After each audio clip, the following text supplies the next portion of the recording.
Stoßwort!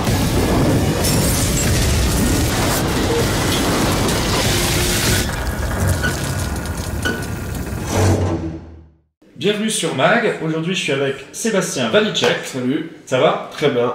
Réalisateur de Vermine. Et on triche un petit peu, parce que moi, je l'avais vu à Strasbourg en septembre. Donc, j'ai vu là que tu étais catapulté du membre jury. Court-métrage à long-métrage. Donc, déjà, qu'est-ce que ça fait? Bah, trop cool, hein. Moi, j'ai pas pu voir tellement de films que ça l'année dernière à cause du tournage et du tourbillon qu'était Vermine. Mais du coup, je suis content d'en voir plein d'un coup. Et voilà, j'essaye de... Il y avait un petit truc de légitimité au début de me dire qu'est-ce que je vais juger des longs métrages alors que j'en ai fait qu'un. Et je me suis dit au final, je suis juste là pour mater des films et parler de ceux que j'aime et puis en parler avec d'autres gens qui en ont aimé d'autres et en débattre. Donc ça c'est cool. C'est la meilleure perspective. Donc, Ouais. Et pareil sur le site, évidemment. Alors, il y a quelque chose tout de suite qui marque avec Vermine. C'est déjà que c'est un succès. Je pense qu'on peut vraiment partie l'annoncer. C'est un succès français, un cocorico, mais c'est également un succès pour un premier long métrage. Donc ça, ce qui fait plaisir. Et sur le thème des araignées, un thème important. Et c'est donc on va suivre un jeune personnage qui a la petite trentaine, je crois, passionné d'animaux. Ouais. Et moi, j'ai commencé tout de suite à contre-courant. On a beau être sur un film un peu slasher, un film de genre, etc. Est-ce que c'est pas un film qu'on pourrait labelliser PETA? Parce que je trouve qu'il y a beaucoup d'amour des animaux aussi. Oh, bah, il y a toujours eu ça dans tous mes courts-métrages, je pense qu'il y aura ça dans toute ma carrière. Hein. C'est donner une voix à ceux qui n'en ont pas et révéler aussi, révéler beaucoup la part monstrueuse des êtres humains dans leur rapport à l'animal, quoi. Enfin, pour moi, la façon de se comporter, la façon que quelqu'un a de se comporter avec les animaux, on révèle beaucoup sur lui, quoi. Ah voilà, on est totalement d'accord. On sait tout de suite. Moi, la première fois que je vois quelqu'un, s'il me dit j'aime pas un chien, j'aime pas les animaux, je me dis qu'il y a Étrange. Il y a un problème. Ouais. Je me méfie. Moi aussi. D'entrée de jeu. Ouais. Donc il y a ce personnage, donc il y a cette petite animalerie personnelle à la maison. Et très vite, on va avoir une invasion d'araignées. Alors première question qui me vient aussi à l'esprit, comment on fait un premier long métrage quand on doit avoir affaire à des effets spéciaux, qu'on doit avoir affaire à beaucoup d'animaux, ça implique quoi sur le tournage pour que ce soit crédible? Beaucoup de flexibilité, de bosser avec des animaux et dans l'amour et le respect des animaux, parce que c'est pas tout de le dire à l'image, faut le faire en dehors, quoi. Et bah ça implique de ne pas avoir des animaux qui sont au service du film, mais plutôt nous d'être au service de l'animal et d'essayer dans la bonne entente d'obtenir les choses dont on a besoin sans bousculer, sans déranger les animaux, parce que eux ne savent pas qui tourne. Donc du coup, il faut pas qu'ils aient la sensation qu'il se passe quoi que ce soit d'étrange. Donc déjà, une fois qu'on a compris ça, on se dit, on observe l'animal évoluer, et du coup, on voit que ça fait ci, ça, à gauche et à droite, etc. Et il faut énormément de flexibilité en tant que réal et équipe technique pour pouvoir s'adapter à tous ces mouvements et anticiper chaque plan qu'on va faire pour le montage. Et donc du coup, savoir que voilà, j'ai obtenu ci, ça, donc je vais pouvoir utiliser ce plan-là. Faut vraiment se projeter, être très flexible. Et c'est comme ça que l'on peut créer des séquences, en tout cas qui fonctionnent, avec des petites bêtes, notamment là, dans notre cas, les araignées, qui ne sont pas du tout dressées, et qui ne sont pas du tout là pour faire ce que tu as envie qu'elles fassent. Donc du coup, elles font leur life et... C'est de l'impro animalière. Les animaux sont en roue libre, et moi j'essaye de choper tout ce que je peux avoir. Et du coup aussi, en fait, est-ce qu'on se retrouve pas à apprivoiser les acteurs? C'est un peu le truc. Et carrément, les acteurs, après, je les apprivoise, on s'apprivoise, ils doivent m'apprivoiser aussi en amont du tournage.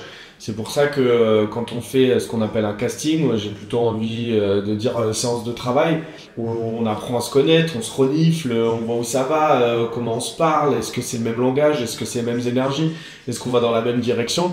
Et une fois qu'on a compris ça, c'est vrai qu'il reste une liste assez restreinte d'acteurs, et ensuite il faut prendre non seulement les meilleurs, mais en plus les meilleurs êtres humains et les meilleures personnes, et après, une fois qu'on est avec eux, en amont du tournage, on essaie aussi de faire autre chose que juste parler du film, et donc du coup, on va au resto, on boit un verre, on se rend dehors, et on essaie de construire quelque chose de sincère et d'honnête.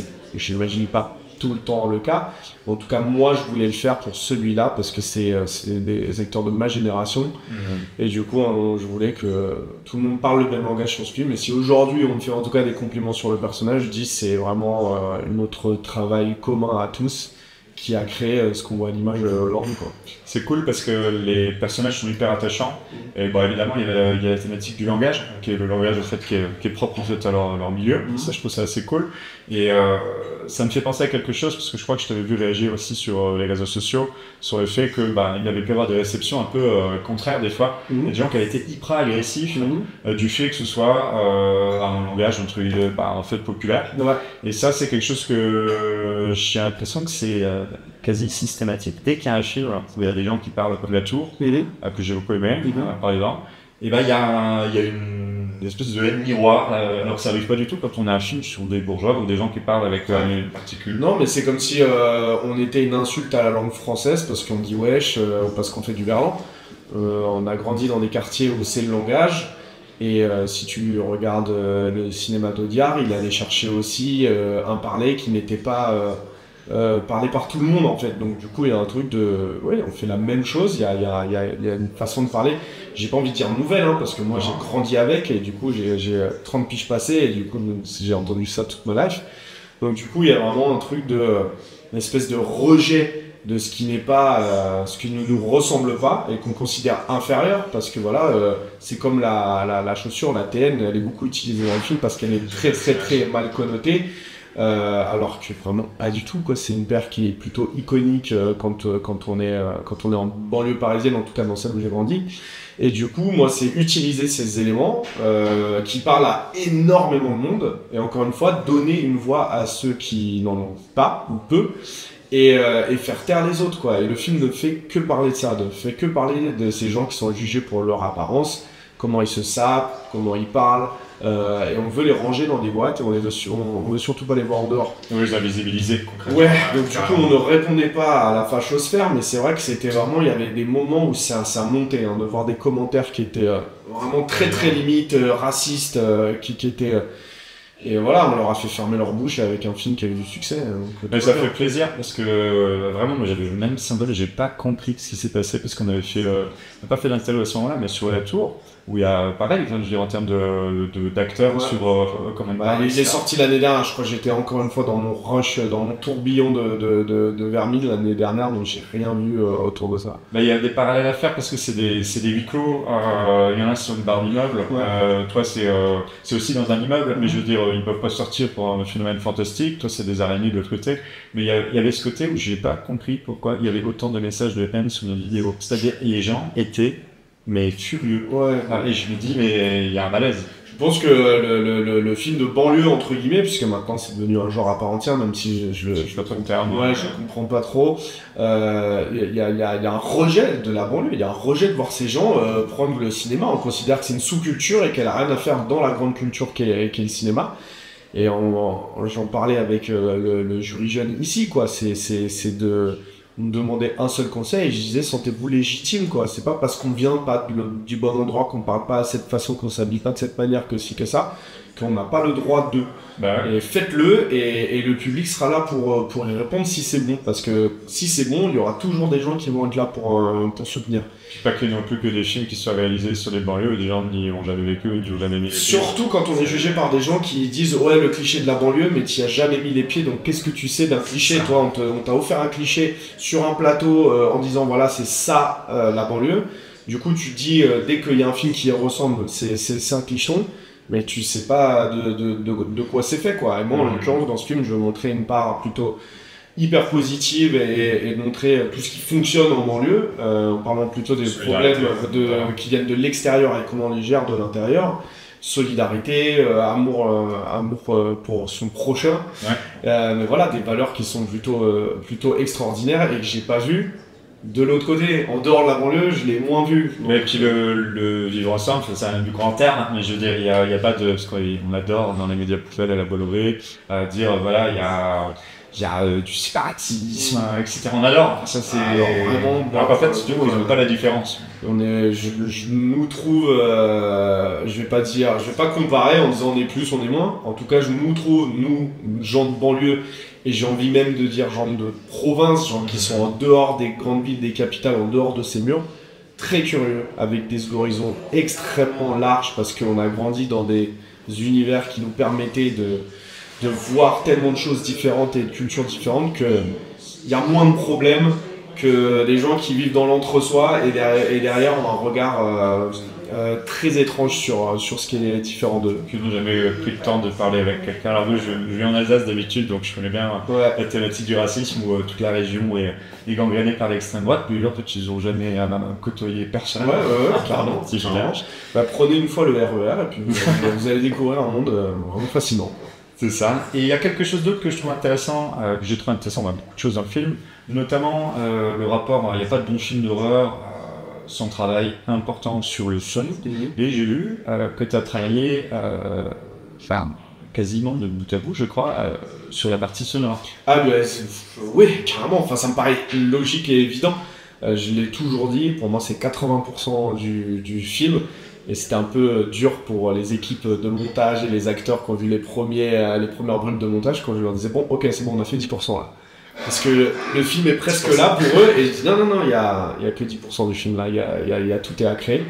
Et j'ai de la chance de bosser avec ma même team son depuis une dizaine d'années. On a fait tous nos courts-métrages ensemble et du coup, ils savent comment je taffe, ils savent que je suis un psychopathe en son. Et du coup, c'est vrai qu'on gagne beaucoup de temps parce que on doit se partager entre tellement de départements post-production que quand j'arrive en son, j'ai pas pu les voir depuis 3-4 jours et quand j'y arrive, je sais que les choses sont là. Je sais qu'ils savent le son qu'une porte de voiture doit faire, que c'est pas une piste qu'on a trouvé sur internet, porte voiture, c'est 10 pistes parce qu'il y a le ressort, il y a le truc, le machin, la main qui se pose sur le métal et ils savent que je suis là-dedans et encore plus dans un film d'horreur. Donc ils étaient là, quoi. Ils ont répondu présent en l'air et c'est vraiment leur taf. Marrant que tu dis ça parce que j'ai vu un autre film où je me suis posé des questions sur le travail sonore. Je me suis dit, c'est fou comme ça peut te sortir d'un film. L'héroïne prenait des photos d'elle et avec son smartphone. Et ça faisait un bruit que je vois complètement de quel film tu parles. Du jury sur Résurgis. Et je me dis, mais attendez, oui, on me demande. Il y a eu quelques trucs en son sur ce film aussi que j'ai noté. C'était un peu étrange. Des choix, il y a vraiment des choix. Et après, si on en parle, il y a un réalisateur qui va peut-être nous dire ouais, c'est fait pour ci ou pour ça. Mais c'est comme même la durée des flashs de coups de feu dans ce film qui font vraiment avec un fondu comme ça. Le fusée dans un fusil de coups. Et voilà, il y a des choses où nous on se pose des questions, mais après, voilà, c'est notre sensibilité personnelle. Le réalisateur il a autre chose à raconter, autre chose à dire, et peut-être qu'on est 4 dans la salle à avoir bugué là-dessus, et en fait les autres s'en foutent. Ouais, mais le souci du détail. Parce qu'on va peut-être un peu élargir aussi sur la programmation, si on peut aussi. Je te dirai rien du tout de ce que je pense parce que j'ai pas le droit, mais on peut. Mais par exemple, sur le travail du son, qui est très bien réussi, attends chez moi aussi, donc deux films qui avait celui-ci, il y en a un que j'ai adoré au festival qui s'appelle When Evil Lurks, où alors là, pareil, le souci du détail, il y a l'opposé, c'est-à-dire quand le diable apparaît, quand le mal apparaît, le son s'éteint, les animaux, etc. Et il y a un travail de folie. Là, je crois que tu viens de spoil complètement le film. Là. Parce que vraiment, je l'ai vu à CGS, mais il y a vraiment ce moment où il dit le jour où le diable reviendra, il avalera tous les sons de lui. Et là, tu viens carrément de décrire le dernier plan du film, où il n'y a plus les sons de la nature. Là, c'est toi qui tu mettras un spoiler alert. Ouais, spoiler alert, pardon. Mais justement, mais ça raconte quelque chose, ça raconte le son, raconte, surtout dans un film de genre, le son raconte beaucoup de choses. On n'a pas assez d'argent pour faire ces films-là, donc du coup, le hors-champ est hyper important. Donc comment on fait vivre les choses en hors-champ? Via le son. Le son, il nous permet d'imaginer tellement de trucs. Un coup de poing, il peut te faire mal ou juste te faire ah. Mais ça peut vraiment te faire très très très mal toi en tant que spectateur si le son est bon. S'il y a ce petit côté claquant, ce petit côté grinçant, tu veux qu'il y ait une dent qui saute, on l'entend, enfin tous ces trucs-là ont de l'importance. Et le son, c'est ce qui fait vivre les films physiquement pour moi. Tu joues également aux jeux vidéo? Très peu, je regarde les gens jouer, j'adore regarder les gens jouer. Je pensais, parce que nous on est aussi dédié à jeux vidéo au cinéma, donc tout ce qui est sur le Valorant, on est beaucoup. Mais pareil, on voit clairement quand on a un travail de spatialisation, quand on a l'impression que le moindre détail, le bruissement du vent, qui craque. Ouais, mais c'est pour ça que je les mate beaucoup sur Twitch, je mate beaucoup, dès qu'il y a un nouveau jeu, je regarde un streamer y jouer, parce que c'est un nouveau médium, c'est pour moi du cinéma. Quand je regarde un mec jouer, je vais mater un film. tellement impressionnant le travail qu'il y a dans le jeu vidéo. Enfin, je pense à Alien Isolation, The Last of Us, etc. Ouais, il y avait Outlast qui m'avait vraiment choqué de détails. Et c'est trop cool de regarder ça chez soi avec un petit dîner, lumière éteinte, et en fait, t'es à fond, quoi. Parce que justement, tu parlais aussi de culture que des fois on veut effacer. Bon, j'aborde le jeu vidéo là, à ce moment-là, mais il y a également la musique, parce que là on a parlé sound design, mais il y a énormément de morceaux de rap aussi, populaires. Et ça, pareil, je pense que c'est quelque chose auquel tu te mets. Ouais, c'est très important pour moi que ce soit un film français indépendant avec de la musique française indépendante et qui parle de la culture urbaine qui maintenant est devenue une culture tout court. Pour moi, c'est devenu vraiment la culture. Et c'était très important de la mettre en avant au service de quelque chose qu'on n'a pas encore vu, c'est-à-dire un film d'horreur français qui se passe en banlieue, et de comment en fait, si juste on a un œil sur la DA, et on voit comment tel artiste il est un peu plus sombre que celui-ci et que je peux utiliser cette sonorité pour ça. Il y a tellement de très très très bons sons français que j'ai juste eu à aller checker dans ma playlist, et après moi les parties musicales servent de bascule dans le film, servent de fin de chapitre et début d'un autre, et du coup j'ai juste à chercher la bonne tonalité chez les artistes que j'aime, et puis c'est tombé sur cette petite sélection qui est dans Vermine, quoi. Ouais, elle claque, hein. C'est quelque chose qui ils envoient partie intégrante du film. Et écoute, en tout cas, merci plaisir pour cet échange, et on est bien curieux, tu peux pas nous spoiler ton prochain film par hasard? C'est Invasion de serpents. D'accord. Dans un immeuble. C'est bien, vous saurez poursuivre derrière. Pas du tout, c'est faux. Non, je pourrais, mais je suis trop superstitieux, et voilà, je dis pas les choses en amont parce que voilà, après je me dis elles vont pas se faire. Donc, mais on devrait l'annoncer dans pas trop longtemps. J'écris toujours avec Florent et je vais le tourner avec mon équipe, la même équipe. Voilà, c'est vrai, juste être normalement, on devrait élargir un peu tout le spectre. Mais voilà, ça reste un film fait en famille, quoi qu'il arrive. Potentiellement fantastique. On reste dans le genre. On reste dans un truc où des personnages ordinaires vont faire face à quelque chose d'extraordinaire. Bon, écoute, très bien. Écoute, je suis content pour ces quelques infos. On va se revoir en festival. Ça, on se revoit, et puis on se revoit quand j'aurai annoncé le prochain. Comme ça, voilà, on aura des choses à se dire. Écoute, avec plaisir. Merci pour tout. Merci à toi. Et puis merci pour ce que tu fais. Et puis à bientôt sur Mag.